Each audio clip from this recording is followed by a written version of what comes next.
আসসালামু আলাইকুম এভরিওয়ান, চলে এলাম আরও একটা সহজ কেক রেসিপি নিয়ে। আজকের আয়োজনে থাকছে ডিম ছাড়া চকলেট সুজির অসম্ভব মজার একটা কেক রেসিপি। চলুন তবে সহজভাবে আজকের রেসিপি শুরু করি।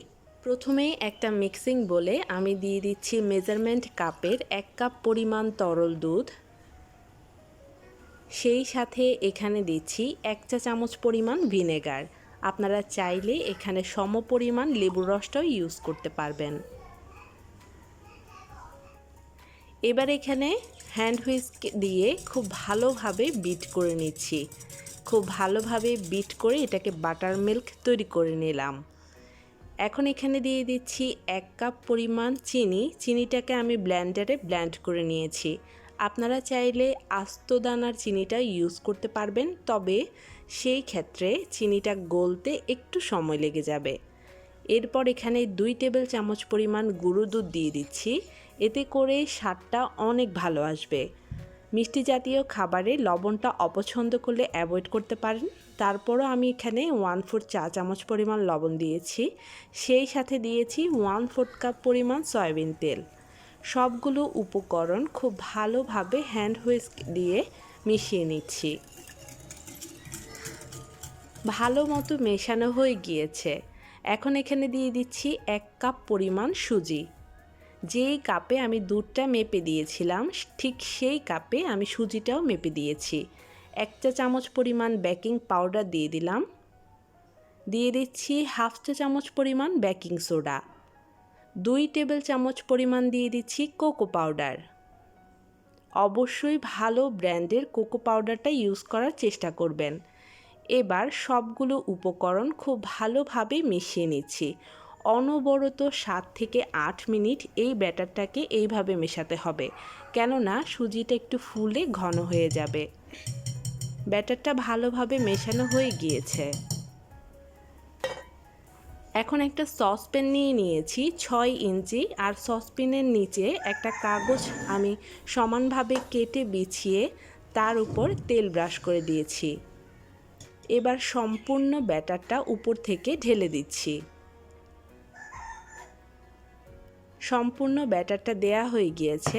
এবার কয়েকবার ট্যাপ করে নিচ্ছি, এতে করে ভেতরে এয়ার বাবলস থাকলে সেগুলো বেরিয়ে যাবে। চলে যাচ্ছি চুলায়। চুলায় একটা হাঁড়ি আমি বসিয়ে রেখেছিলাম 10 মিনিট যাবত। চুলার হিটটা লো থেকে সামান্য পরিমাণ বাড়িয়ে রেখে হাঁড়িটাকে প্রিহিট করে নিয়েছি। এরপর একটা স্ট্যান্ড বসিয়ে এখানে আমি কেকের মোলটা বসিয়ে দিলাম। ঢাকনা দিয়ে ঢেকে দিচ্ছি। ঢাকনায় কোনো ছিদ্র থাকলে অবশ্যই সেখানে কাগজ, লবঙ্গ বা টিস্যু পেপার দিয়ে গুজে দেবেন। এতে করে ভেতরের তাপটা আর বাহিরে যাবে না। এখন চুলার হিটটা লো থেকে সামান্য পরিমাণ বাড়িয়ে বেক করছি 1 ঘন্টা। ফিরে এলাম ঠিক 1.5 ঘন্টা পরে। 1 ঘন্টা পরে ফিরেছিলাম, কিন্তু কেকটা হয়নি, তাই আরও আধা ঘন্টা আমি এটাকে বেক করে নিয়েছি। একটা কাঠি মাঝ বরাবর ঢুকিয়ে আমি এটা চেক করে নিলাম। দেখতে পাচ্ছেন কাঠির গাটা একদম পরিষ্কার, কোনো ব্যাটার লেগে নেই, তার মানে কেকটা হয়ে গিয়েছে। এখন কেকটা আমি চুলা থেকে নামিয়ে একটু ঠান্ডা করে তারপর আপনাদেরকে পরিবেশন করে দেখাচ্ছি। কেকটা মোটামুটি ঠান্ডা করা হয়ে গিয়েছে। এখন একটা ছুরির সাহায্যে চারপাশটা একটু ছাড়িয়ে নিচ্ছি, এতে করে কেকটা মোল্ড আউট হতে খুব সুবিধা হবে।